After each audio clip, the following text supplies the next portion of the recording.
रुड़की में chairman doctor Naseem Ahmad ने की बोर्ड बैठक में की क्षेत्र के विकास कार्यों की समीक्षा। कई अहम प्रस्ताव पर हुआ गहन विचार विमर्श।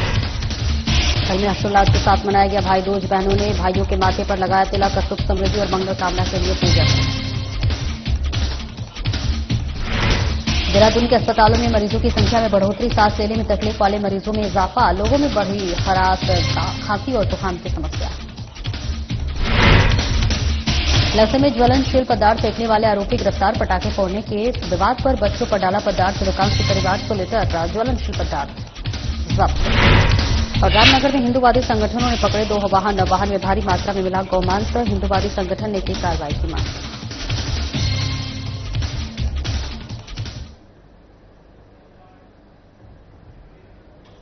नमस्कार, स्वागत है आपका। मैं हूं आपके साथ सपना दीपक मद्देशिया। बुलेटिन का आगाज करेंगे।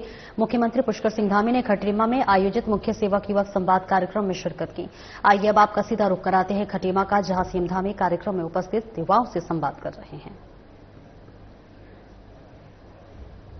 इस प्रकार से देश के बारे में, प्रदेश के बारे में, अपने व्यक्तिगत जीवन के बारे में, अपने लक्ष्यों के बारे में सारी जानकारियां यहां पर प्राप्त हुई और सच में एक बड़ा उत्साह का माहौल यहां पर आप सब लोगों के बीच में निर्मित हुआ है। एक उत्साह का वातावरण है और जो आप सबको देखने से, आप सबके चेहरों को देखने से और आप सबकी बातें सुनने के बाद बिल्कुल मैं महसूस कर सकता हूं, ये इस बात की गवाही है कि प्रत्यक्षम किम प्रमाणम। प्रत्यक्ष को प्रमाण की कोई आवश्यकता नहीं होती है। तो आप सब लोग क्यों, मैं आप सबको देख के अगर मैं ये बात कह रहा हूं कि आप सबके मन में उत्साह है, आपके चेहरों से दिखाई दे रहा है, मैं सही बात कह रहा हूं? अरे जोर से तो बोलिए, सही कह रहा हूं? बहुत अच्छा। बताओ, आप सब लोग मोबाइल में कितना टाइम लगाते हो? चैट कितनी करते हैं? सब करते हैं? जो नहीं करता जरा हाथ खड़ा कर दीजिए। कितनी रील देखते हो?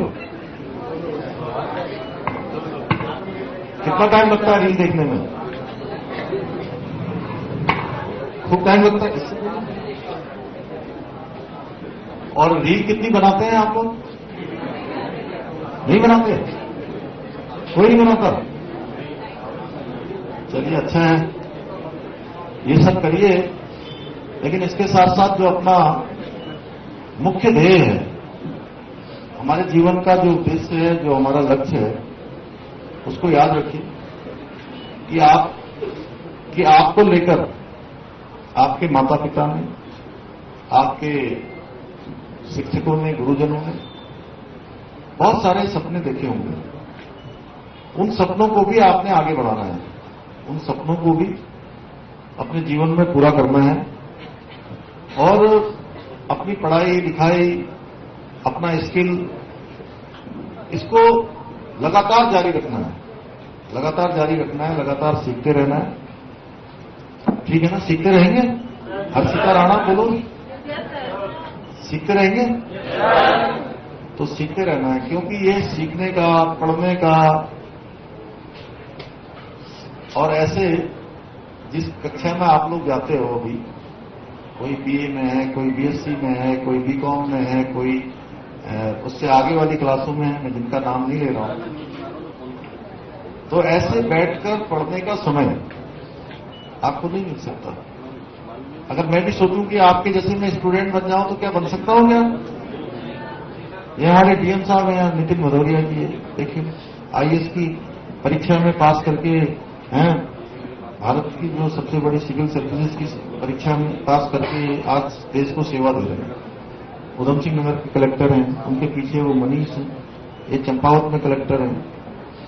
ये हमारे मणिकांत मिश्रा हैं, ये अपने आईपीएस में सेवा दे रहे हैं पूरे यहाँ के एसएसपी में। अब ये भी चाहें कि आपकी तरह स्टूडेंट बन जाएं, बन सकते हैं क्या?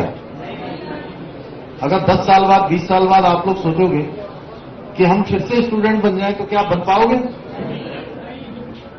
तो इसलिए ये समय हमारे जीवन में कभी फिर लौट कर नहीं आएगा। तो समय क्या है, समय बहुत ही अमूल्य है, बहुमूल्य है, इसकी कोई कीमत नहीं है। इसकी कीमत हम अदा नहीं कर सकते और समय कभी लौट कर नहीं आता है, इसलिए समय का बहुत सदुपयोग करते हैं।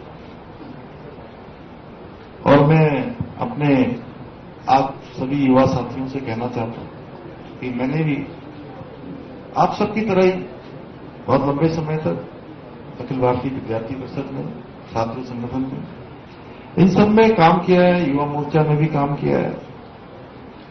इसलिए मैं अपने अनुभव के आधार पर कह सकता हूं, युवा जिस दिशा में ठान लें, जो करना चाहें वो कर सकते हैं। आप जो बनना चाहें, आपने अगर अपने जीवन में संकल्प ले लिया कि मुझे ये बन के दिखाना है,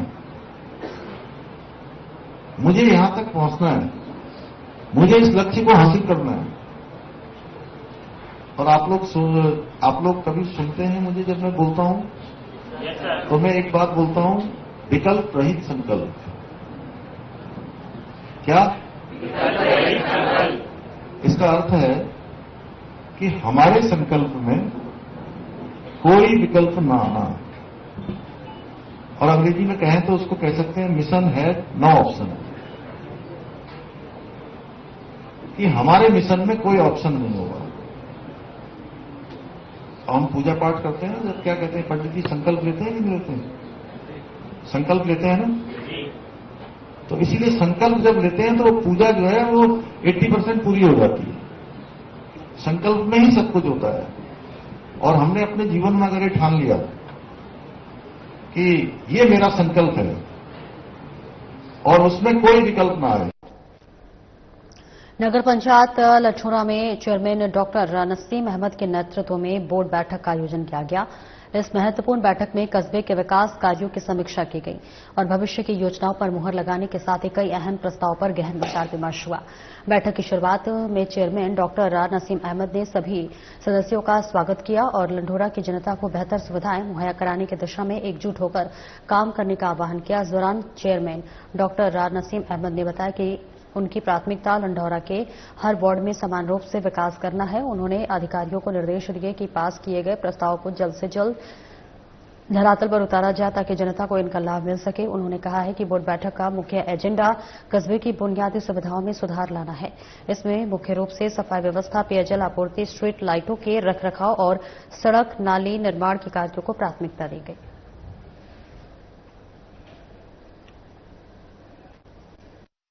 मैं उसको हटवाता हूँ। और पहली बात, ऐसी कोई जमीन पे नहीं आई है और कुछ जमीनों पे पूर्व में जो भी हो रखा था तो हमने तहसील प्रशासन में लिखा हुआ है, संयुक्त टीम बनी हुई है और उसमें अग्रतर कार्रवाई की जा रही है।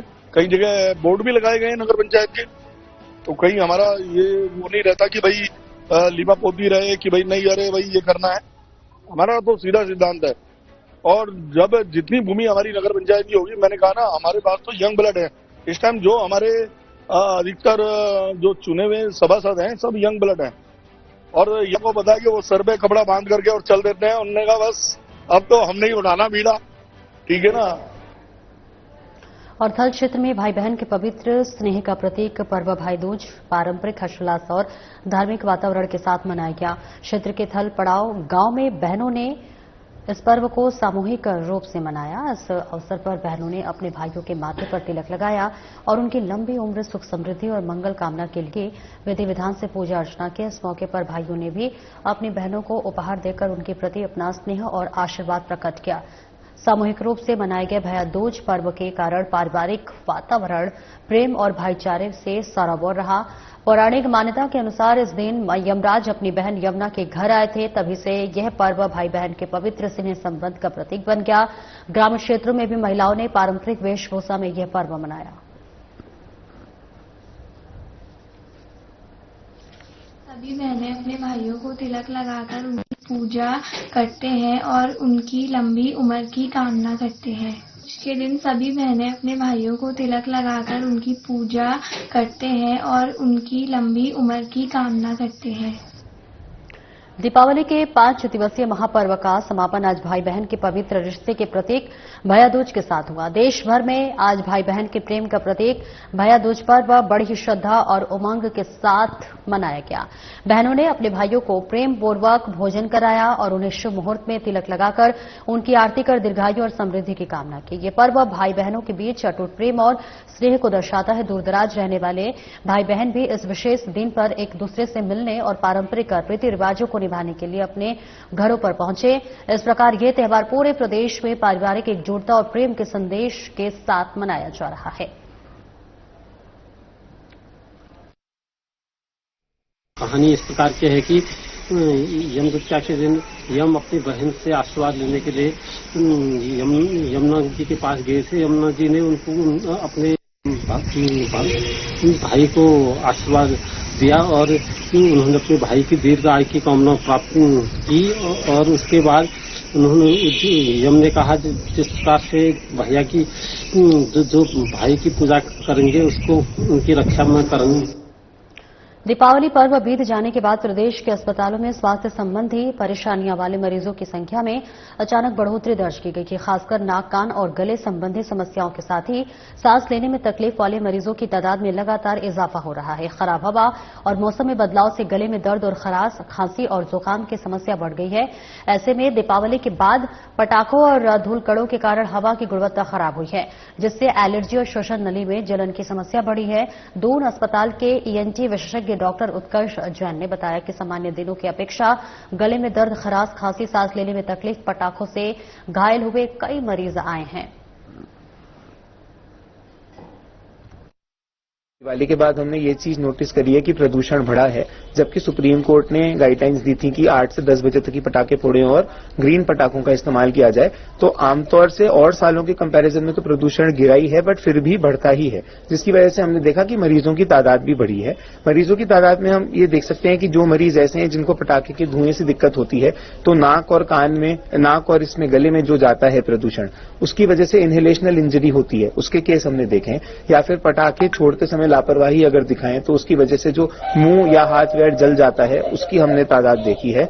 उसके अलावा हमने ये देखा है कि जो मरीज हैं, जो अस्थमा के मरीज हैं, उनको काफी इसके प्रदूषण की वजह से सांस में दिक्कत आती है।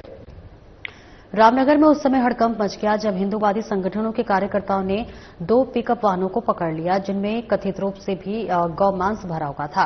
मामला बेलपड़ाव चौकी क्षेत्र का बताया जा रहा है। आरोप है कि पुलिस और वन विभाग के कुछ कर्मचारियों ने कथित रूप से रिश्वत लेकर इन गाड़ियों को छोड़ दिया। जैसे ही ये खबर फैली, इलाके में भारी हड़कंप मच गया। हिंदूवादी संगठन सड़कों पर उतर आए और चौकी इंचार्ज समेत पूरे स्टाफ पर कार्रवाई की मांग उठाने लगे। और वहीं रामनगर कोतवाल सुशील कुमार ने कहा कि जांच जारी है और जो भी दोषी पाया जाएगा उस पर सख्त कार्रवाई की जाएगी। मामला अब जिला प्रशासन तक पहुंच गया है और स्थानीय स्तर पर पुलिस की भूमिका पर सवाल खड़े हो रहे हैं।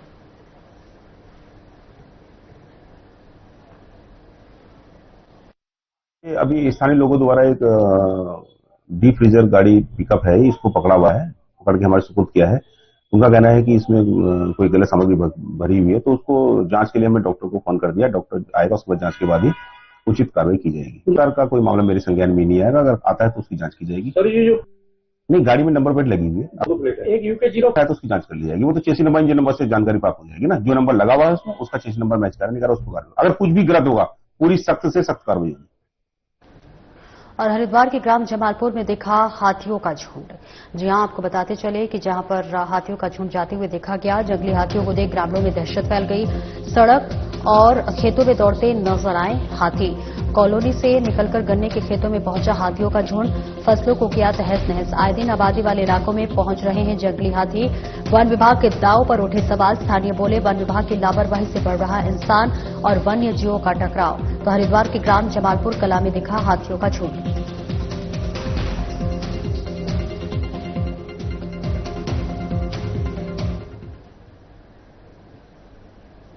लक्सर क्षेत्र में पुलिस ने पटाखे फोड़ने के विवाद में बच्चों पर ज्वलनशील पदार्थ फेंकने वाले आरोपी को गिरफ्तार कर लिया है, जहां पुलिस ने न्यायालय के आदेश पर जेल भेज दिया है। पुलिस ने आरोपी की निशानदेही पर तहसीलदार प्रताप चौहान के साथ छापा मारकर लक्सर के एक दुकानदार की दुकान से करीब 800 लीटर ज्वलनशील पदार्थ जब्त किया। छापेमारी के दौरान दुकानदार मौके से फरार हो गया। पुलिस ने फरार दुकानदार के खिलाफ मुकदमा दर्ज कर उसकी तलाश शुरू कर दी है। इस कार्रवाई से इलाके में हड़कंप मच गया हुआ है और पुलिस अब इस पूरे नेटवर्क की तह तक जाने की कोशिश में जुटी हुई है।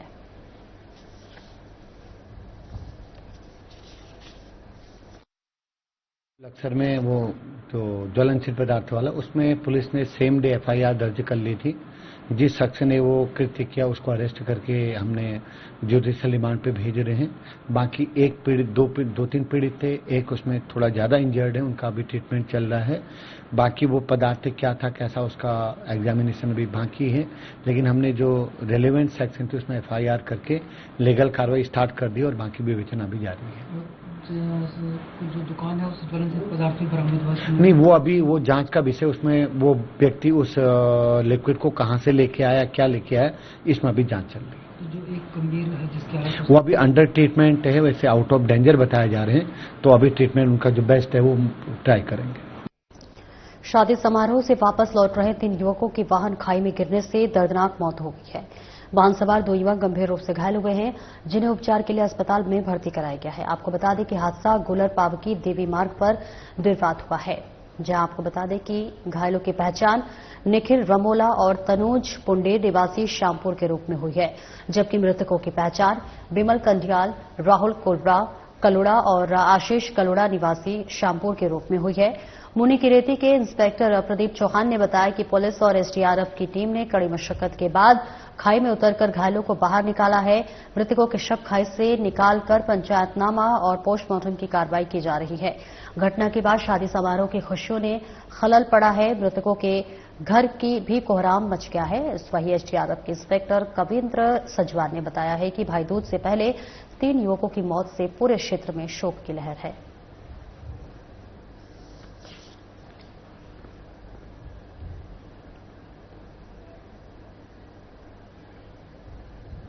लक्सर क्षेत्र से 2 अलग अलग घटनाओं ने लोगों की सांसें रोक दी है। आपको बता दें कि नेहंदपुर गांव में एक करीब 17 फीट लंबा विशालकाय अजगर अचानक एक घर के आंगन में घुस आया, जिससे पूरे गांव में अफरा तफरी मच गई। सूचना पर वन विभाग की टीम मौके पर पहुंची और घंटों की मशक्कत के बाद अजगर का सफल रेस्क्यू कर उसे सुरक्षित स्थान पर छोड़ दिया गया। वहीं दूसरी ओर इसराइलपुर राग गांव में एक फूल सिंह के घर के अंदर एक जहरीला सांप निकल आया। ग्रामीणों ने फौरन सांप एक्सपर्ट को बुलाया, जिसने सूझबूझ से उसे भी सुरक्षित पकड़ लिया। बरसात के मौसम में इस तरह की घटनाएं लगातार सामने आ रही है। वन विभाग ने लोगों से अपील की है कि वे सतर्क रहें और ऐसे मामलों में खुद कार्रवाई न करें, बल्कि तुरंत विभाग को सूचना दें।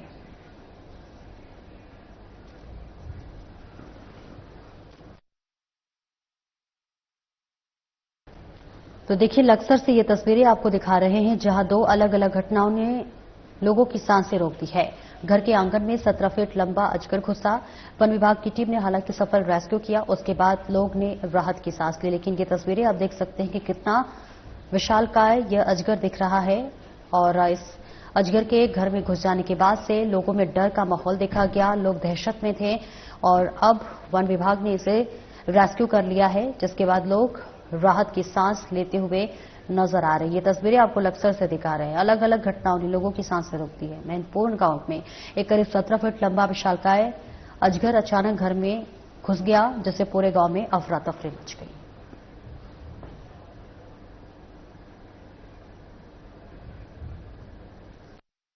मैनपुर गांव से सूचना मिली कि बलजिंदर जी के आंगन में एक अजगर आ गया विशालकाय।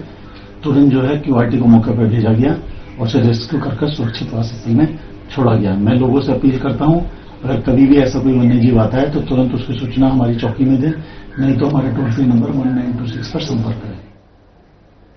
दीपावली की छुट्टियों का फायदा उठाकर खाली पड़ी फैक्ट्रियों में सेंधमारी करने वाले 2 चोरों का उसको सिटकुल पुलिस ने गिरफ्तार कर लिया है। पुलिस ने 5 लाख का माल बरामद कर लिया है, जहां पुलिस ने कोर्ट के आदेश पर चोरों को सलाखों के पीछे पहुंचा दिया है। आपको बता दें कि 21 अक्टूबर को थाना सिटकुल क्षेत्र की एक कंपनी में ताला तोड़कर अज्ञात चोरों ने aluminium die guide wire, motor, पीतल का फीडर, डाई पंच और बिजली के तार सहित लाखों का माल चोरी कर लिया था।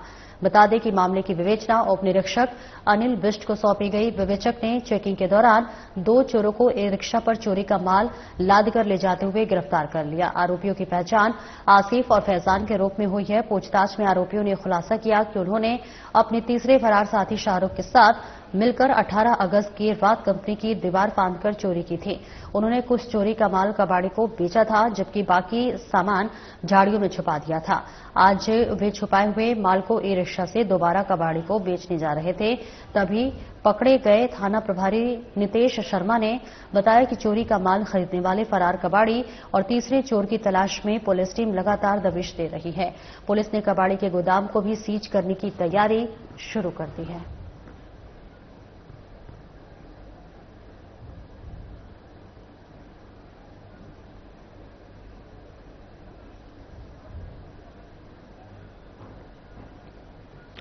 तो देखिए, आपको बता दें कि दीपावली की छुट्टियों का फायदा उठाकर खाली पड़ी फैक्ट्रियों में सेंधमारी की गई है।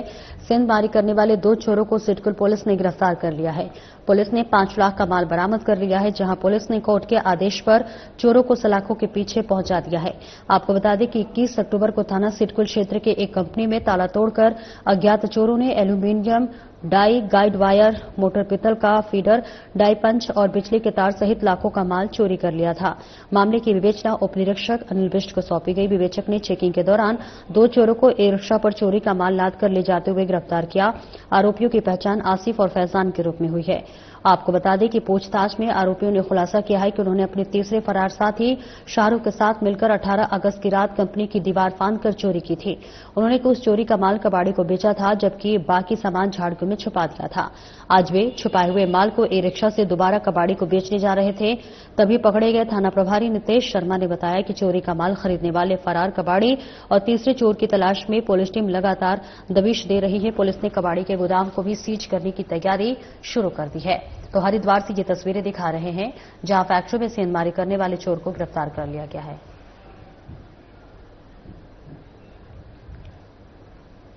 पौड़ी जिले के थलीसैड़ ब्लॉक स्थित मरोड़ा गांव में नशा मुक्त समाज की दिशा में एक बड़ा कदम और ऐतिहासिक कदम उठाया गया है। गांव की युवा और जागरूक ग्राम प्रधान विरमा रावत के नेतृत्व में हुई ग्राम सभा की बैठक में शराब की खरीद फरोख्त पर पूर्ण प्रतिबंध लगाने का सर्वसम्मति से बड़ा फैसला लिया गया है। आपको बता दें कि ग्राम सभा द्वारा पारित प्रस्ताव के अनुसार अब मरोड़ा गांव की सीमा के भीतर शराब बेचना या खरीदना पूरी तरह से प्रतिबंधित रहेगा। यदि कोई व्यक्ति इस नियम का उल्लंघन करते हुए पाया जाता है तो उस पर 10,000 तक का भारी जुर्माना लगाया जाएगा।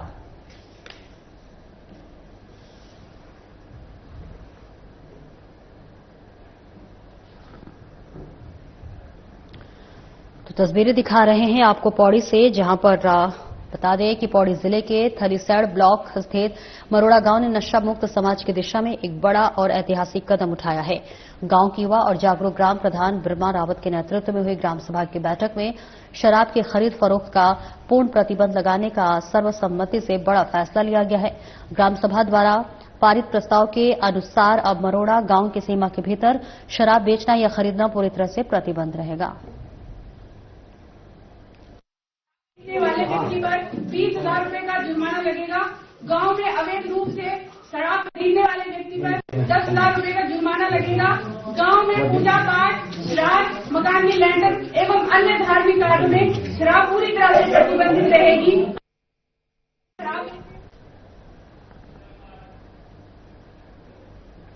और इस खबर पर ज्यादा जानकारी के लिए उत्तराखंड से हमारे ब्यूरो चीफ कमल शर्मा हमारे साथ जुड़ रहे हैं। कमल, देखिए, एक बड़ा फैसला और एक सराहनीय कदम बताया जा रहा है नशे के खिलाफ। क्या कुछ प्रतिक्रियाएं आ रही है लोगों की?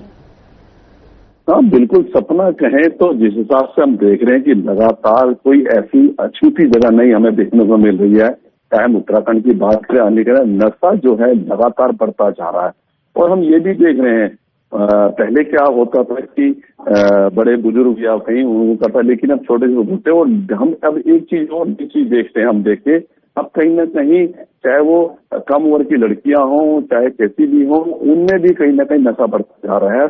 और ये स्थितियां पहले शहरों में थी, लेकिन अब ये स्थितियां धीरे धीरे गांव तक पहुंच गई हैं। अंतिम छोर जो गांव होता है वहां तक जारी है। और यही अब प्रयास किया जा रहा है वहां के जनप्रतिनिधियों द्वारा कि किस तरह इस नशाखोरी को रोका जा सके, जिससे कहीं ना कहीं जो लोगों का जीवन है वो सुरक्षित हो सके। इससे लड़ाई झगड़े होते हैं, स्वास्थ्य खराब होता है, कई ऐसी चीजें होती हैं, आपस में विवाद होता है।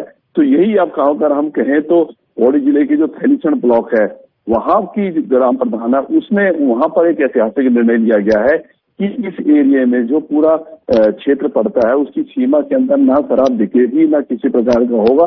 अगर इस प्रकार जी, बहुत बहुत शुक्रिया कमल इस महत्वपूर्ण जानकारी के लिए। फिलहाल इस बुलेटिन में इतना ही। नमस्कार।